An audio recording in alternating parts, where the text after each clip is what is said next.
But like, where am I?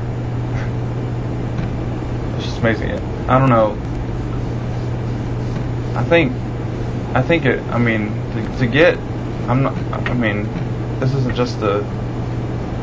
I'm not going from a purely intellectual stance here. I'm just going back to Scripture. Jesus prayed that they may be one, so that they may know that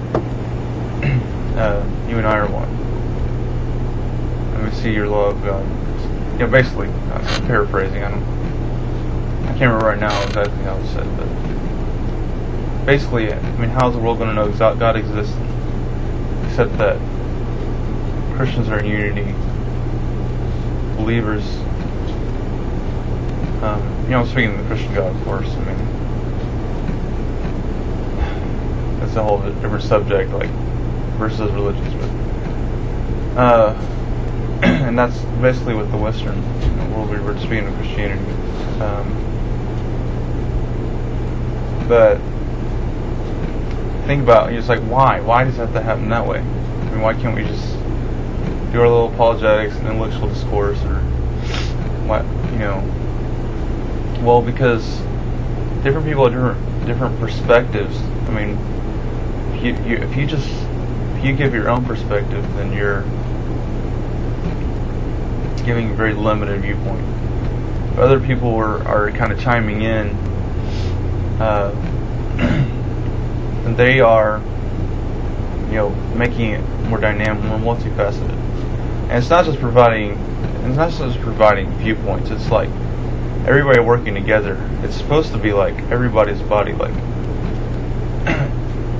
you see the cells of your body, how amazingly they work together, and how each function is there and necessary, and it's just enthralling. If the church is working together that way, if you think of every you just go through Google search every aspect of Christianity, every denomination, every movement, every theological aspect, and you say, I want to put all these together. Be a miracle. I mean, only God can do that. But if you try to encompass, you have direct opposites than Christianity. You have just all across the field, everything you could ever possibly imagine. Viewpoint. Somebody has some different take on it. But if you forgot all the little contradictions, the little things that don't matter, and then some of the stuff that just you emphasize the similarities, and then you put it all together, and it would be light years away from what would truly happen if we were together. But if you just try to do even something minutely comparison, you would find something so amazing that it'd be hard to wrap your mind around it. And we're just talking about I mean, if we're just talking about viewpoints, that's one thing, and then we're also talking about practices. We're talking about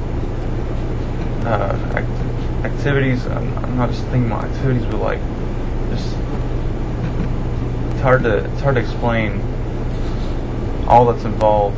But think about Lutherans and Catholics and Charismatics and Baptists, and then you got house church movements. You got all these people together worshiping, and they really didn't care. I have this idea of a story where you have 20, 30 people from all these different aspects of Christianity just locked up together in this room for 30 days, and they're having to figure this thing out, and they're trying to pray together, and then they have conflicts about how we should pray, and then they get these little points of dogma,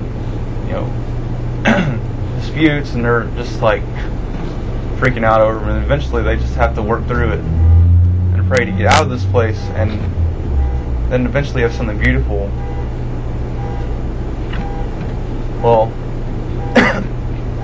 because we tend to be so focused on things rather than God, aspects of things, and every little thing that divides us is just something. It's not, it could be separated from God and become a totally secular thing, or even if it's supernatural, a supernatural aspect.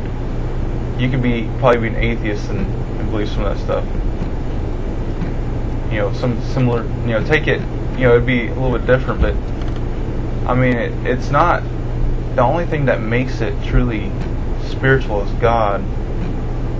The reason I believe that God is dead to our culture is because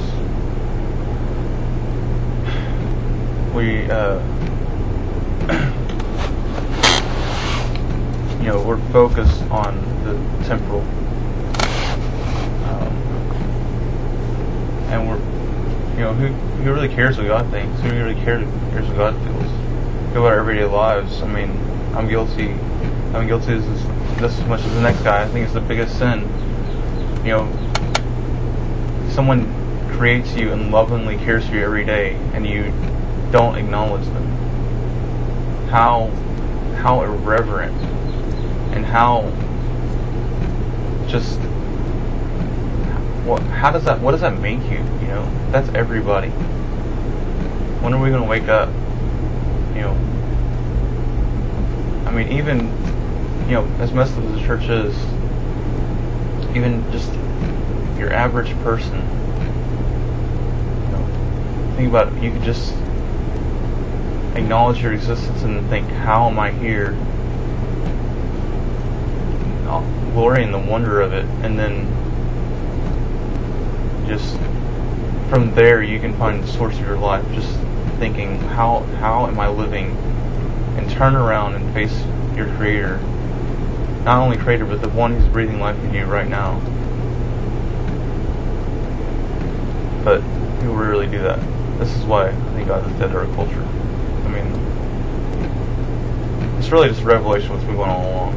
But hopefully, over time, I believe over time people have been waking up slowly. Because out of need, we were created to acknowledge God, to have a relationship with Him.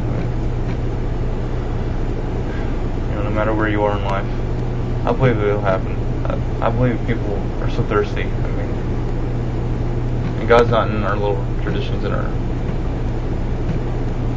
holy objects, relics, and our little points of dogma. He's everywhere, and the world needs a free loving, free expressing group of people who love their differences and aren't divided by them. That's my rant. I guess I was rambling, but I think eventually I came around, kind of wrapped it up there, I guess.